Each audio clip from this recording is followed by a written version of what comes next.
When you set out to know what it truly means to be only Igbo, you will meet the fact that only Igbo always faces the problem of attracting both hatred and love at the same time from mostly the same persons. During the transatlantic slave trade, the slave trader had the Igbo problem. He loved and hated the Igbo slave. Even in the Igbo themselves have the Igbo problem. While Nigerians are complaining that Ndi Igbo only love themselves, Igbo are complaining that Igbos hate one another. It all began with the transatlantic slave trade, which provided a framework of laws and social norms for selling human beings as commodities. About 15 million Africans were forced into slavery in the Americas. And Igbo, who were transported through the Bight of Biafra, were 1.7 million. Almost 11%, giving Igbo the highest number of any ethnic group forced into slavery in the Americas. This system violently tore men and women away from their loved ones, transported them across the Atlantic Ocean as goods, not human beings, but goods, and sent them to work by force on the plantations and slave houses in the Americas.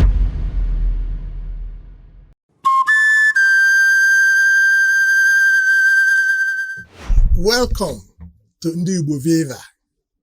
Here, we discuss the welfare of Ndi Igbo and promote the mission to advance Igbo civilization. I am Nze Akachukwu, the host of Ndi Igbo Viva. Let me begin with thanking all our viewers, especially those who subscribe, like, make comments, and share our videos. You are the greatest promoter of this mission. Please continue to view our episodes and never forget to subscribe, like, comment, and share our videos. We promise you that we will work in every way possible to make this mission to advance Igbo civilization an amazing success. Our theme this Friday is Know Your Roots. The title of today's episode is Only Igbo, Admired Yet Resented, the truth about the hatred and admiration of Only Igbo. My inspiration for today's topic is drawn from a very tough and beautiful woman who happens to be my mother. On the 7th day of March 2024, I went to see my mother at my ancestral home. My conversations with her, as usual, centered on my children who are her grandchildren, and my grandchildren who are her great-grandchildren. I have once more failed to bring them home to visit her, and she was not happy. To make up for my failings, I promised to take a video message from her to all the children. Now, listen to what she said. Baba. My message to them. Yes. English and Igbo. Do in English. Easy good. Oh, Mama. Oh, my gosh. Ndilan Seba. Oh, when all on hill. Oh, I double.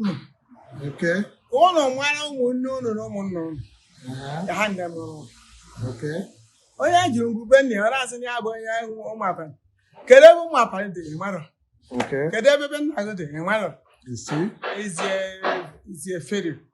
Okay. To you people, not to you children. Because by announced, one on one woman, Maron, Marabon, Handa Maron. Okay. Another thing. I want to have a guitar, maybe okay. A show up in Naya, and they're not sick. You go, can you have a young guys? Which is very bad statement and very poor to us. So, I'm not jumping. okay, why can't I be okay? Also, I'm going to you. So, what I want from you, children, come nearer and know everything. And ask your father and your mothers to show you the place and to walk to their place. So that when your father or your mother is you can guide him as they are guiding you now. You cannot know it during the old age. You will know it by now. And face it, and practice, and do it so that you will. That's my message to you. Fantastic. My mother's message clearly applies to every Igbo child. The message underlines the importance of knowing your roots and finding out what it really means to be only Igbo. When you set out to know what it truly means to be only Igbo, you will meet the fact that only Igbo always faces the problem of attracting both hatred and love at the same time from mostly the same persons.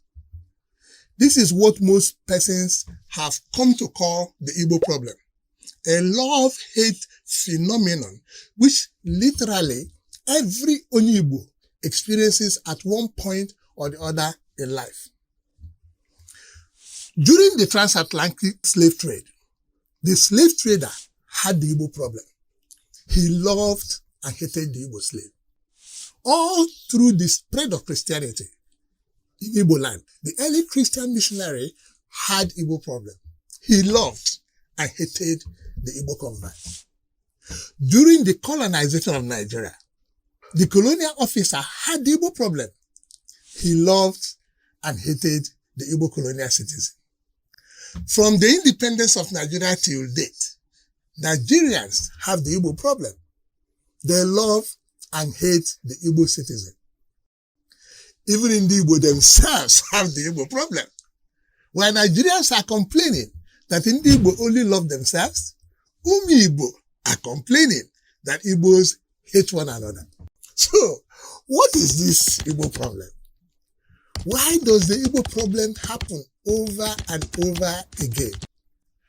What has Onyibo done to attract both admiration and resentment from the same source at the same period?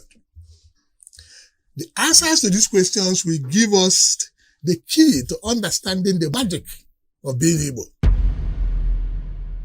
So, join me. Let's dive in and find the answers.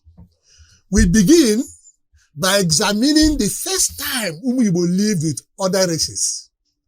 It was during the European colonialism of the 15th century and the racist labeling of people based on non-existent skin colors in the 17th century. European traders, missionaries, and colonists declared themselves white, superior, civilized, and declared Africans black, inferior, and barbaric. Together, all the Europeans set up a legal, financial, and operational system to dominate, control, exploit Africans using the transatlantic slave trade, the spread of Christianity, and the establishment of colonies. In this evil system, the Christian missionaries provided cultural and educational support. The European traders facilitated economic exploitation, and the colonists enforced political control. Together, the three groups became a wicked gang. Sir Henry Johnson emphasized the wicked collaboration in the following words: missionaries strengthen our hold over the country. They spread the use of the English language. They induct natives into the best kind of civilization. And in fact, each mission station is an essay in colonialism. It all began with the transatlantic slave trade, which provided a framework of laws and social norms, selling human beings as commodities.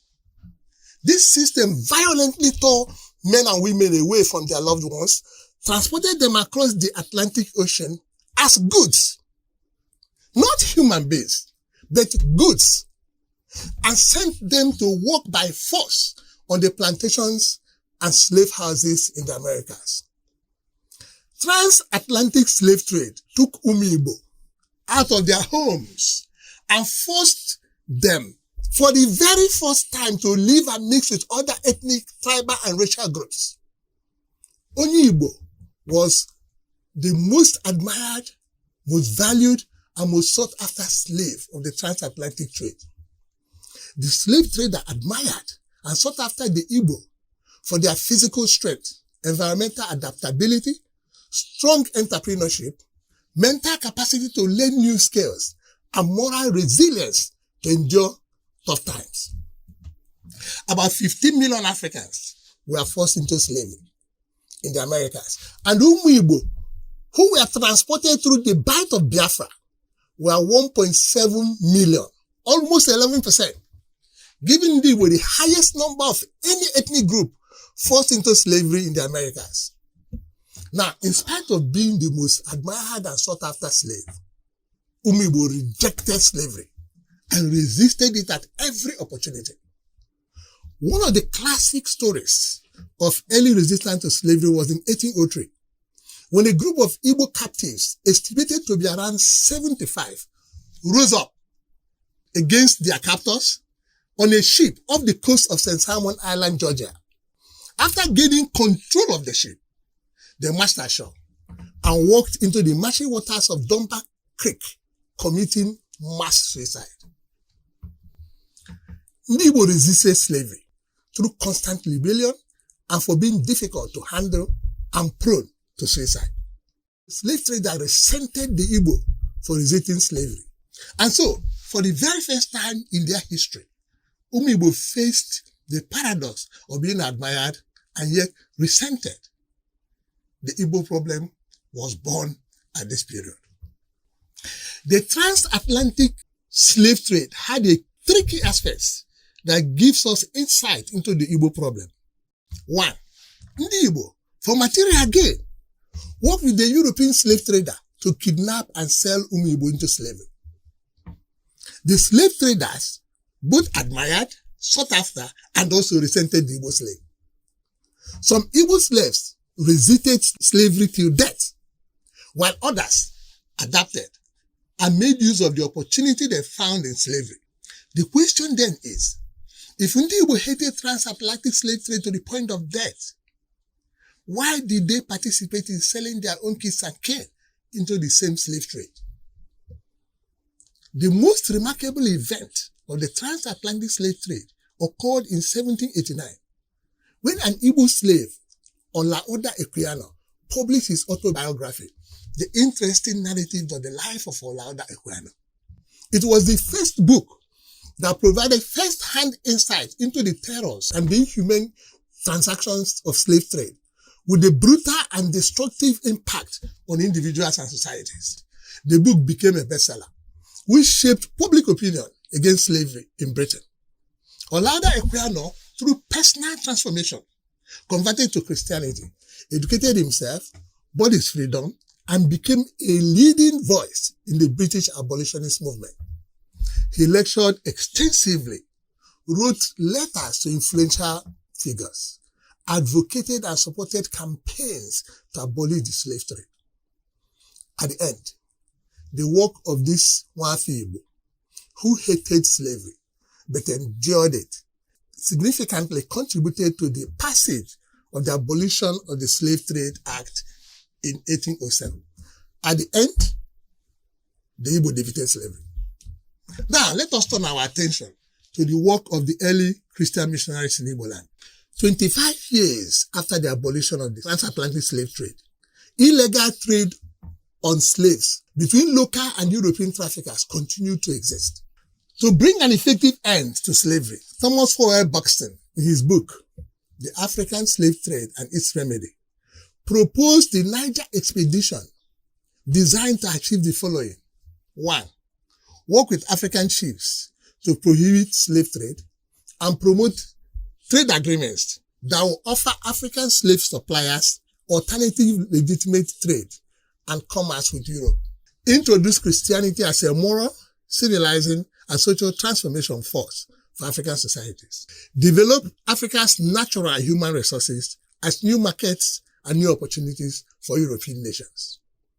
The Niger expedition took off in 1841 with the following mandate from the British Crown, that the Queen and the people of England profess the Christian religion, and that by this religion they are commanded to assist in promoting goodwill, peace, and brotherly love among all nations and men, and that in endeavoring to commence a further intercourse with the African nations, Her Majesty are actuated and guided by these Christian principles. Ndị Igbo, received the Niger expedition without resistance, but treated the Christian message with caution and peculiar complexity. For nearly 60 years, ndị Igbo refused to see any value in the message of the European missionaries and maintained strong attachment to their traditional religion and practices. The European missionaries then were forced to re-offer Christianity as a key to understanding European languages and secrets, which gives access to colonial influence, education, and modernization. Additionally, they brought freed Africans as familiar faces to help them reach out to the Igbo population in re-offering the message of Christianity. The Igbo became attracted to this new message, delivered by fellow Africans, and quickly adopted Christianity. The Igbo conversion to Christianity skyrocketed, and the missionaries loved and admired the rapid uptake and functionality of the Igbo converts. More missionary groups arrived in Igbo land with more mission resources to build more schools, more hospitals, more skill centers, more churches across Igbo land. European investors followed the mission success with more commercial ventures, more funding, more roads, more bridges, more logistics and communication infrastructure. Slowly but steadily, ndị Igbo who benefited from education began to assert their knowledge and to display competence and willingness to take over roles originally designed for the European missionaries.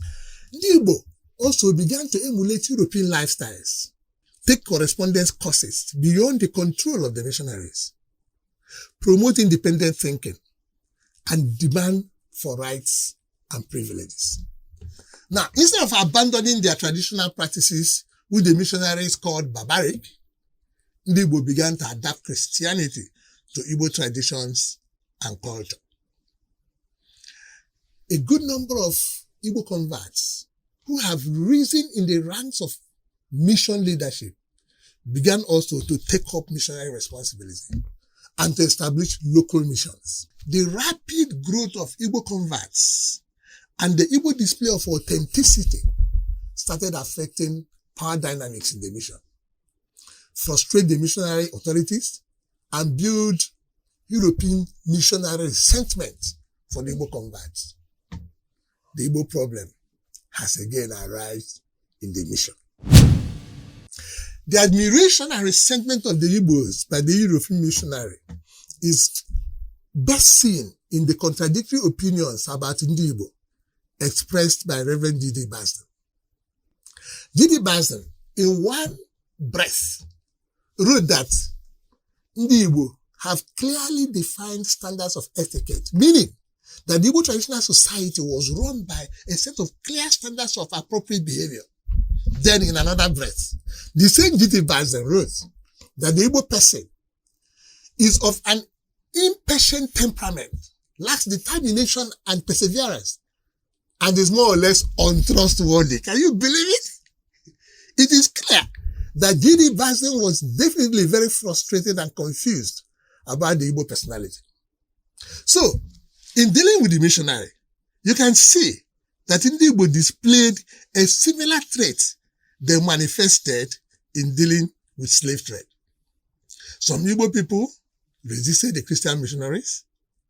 Another set of Ndi Igbo collaborated with the missionaries to settle Christianity down in Igbo land.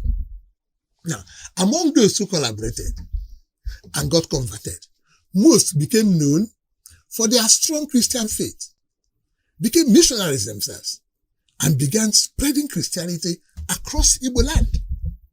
They also started successfully to integrate Igbo cultural practices with Christianity, including translating the Bible to Igbo language.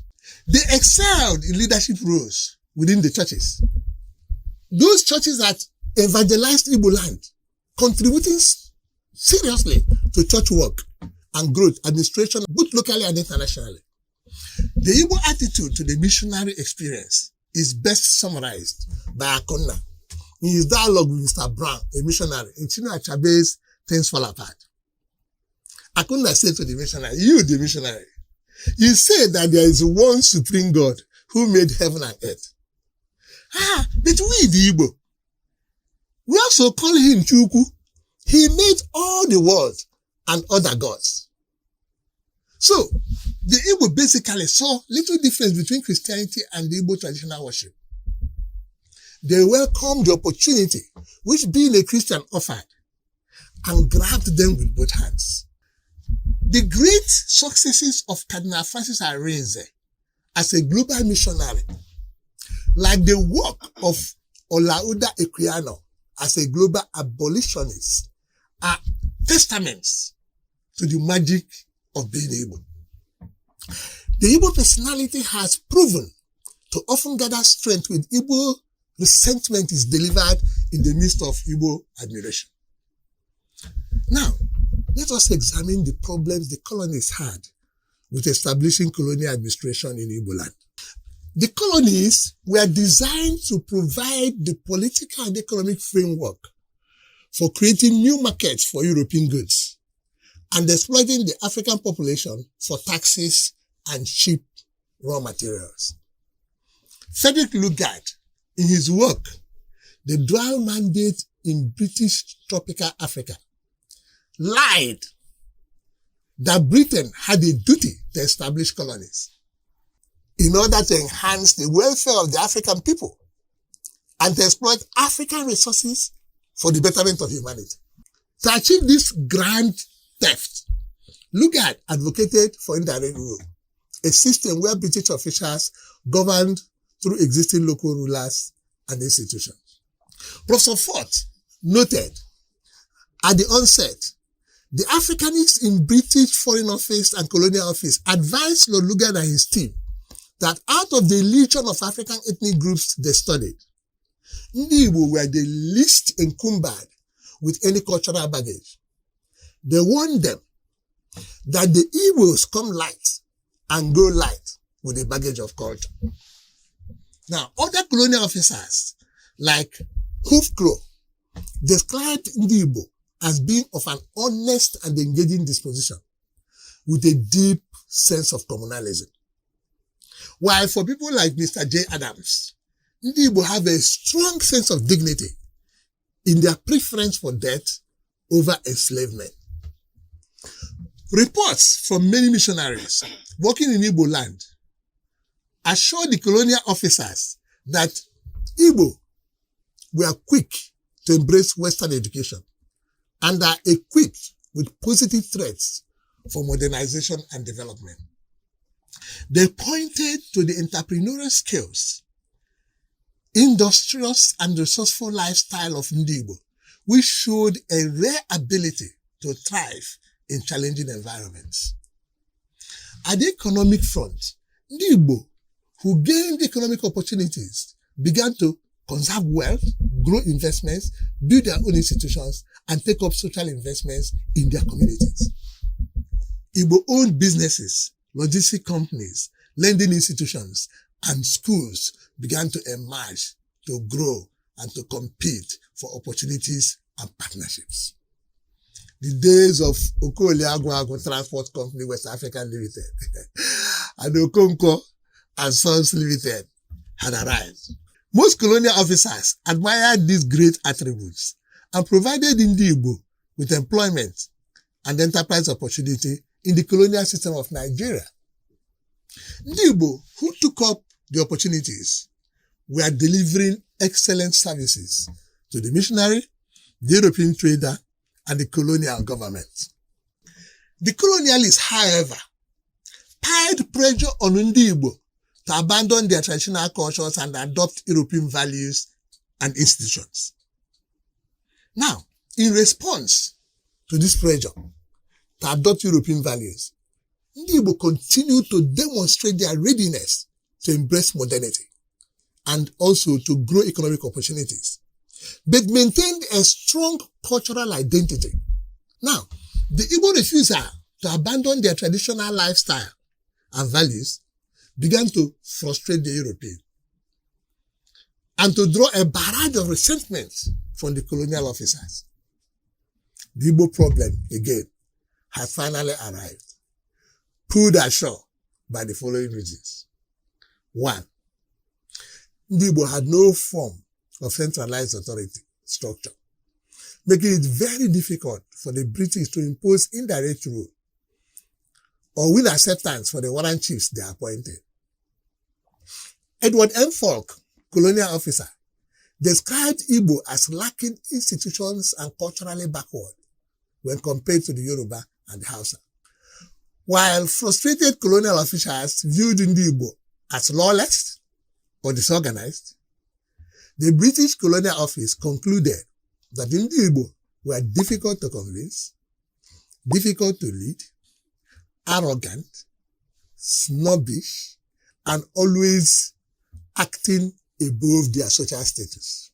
The Igbo resistance to centralized authority became manifested in the following active rebellions against colonial policies.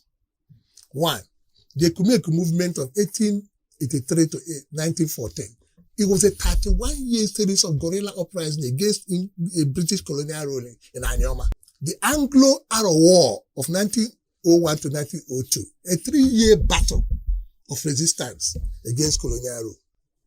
The Aba Women's Riot of 1929, Igbo women protesting against British taxation and the use of warrant chiefs. Now, frustrated by all this, Lord Lugard described the Igbos as fiercely rebellious with no regard for authority, and noted that they were highly dangerous to be trusted with power. In the face of this paradox of admiration and resentment, one Igbo son rose up with outstanding eloquence to demand for independence and the end of colonial rule, not just for Nigeria, but the whole of Africa. Dr. Nnamdi Azikiwe, the Zeke of Africa, declared, "I am becoming convinced day by day that a new Africa is destined to become a reality.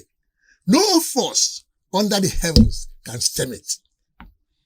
And so, like Olaudah Equiano did with slavery before him, as Francis Cardinal Areze is still doing with the Christian mission, Dr. Nnamdi Azikiwe worked with other competitors to push the Nigerian independence to the finish line and became Nigeria's first president. And to all Igbos, he left a permanent advice on the magic of being Igbo. And he said to them, "Let us no longer quake or doubt our capacity to enter into our rightful heritage." So the question now is, when and how will Ndi Igbo overcome the Igbo problem and enter their rightful heritage? To explore these answers to this question, we will now review the problems the Igbos are having with the current day Nigeria. I remain your host, Nze Nwangwe. I'm urging you to subscribe to our channel, like, and share our videos till our next episode. Thank you and goodbye.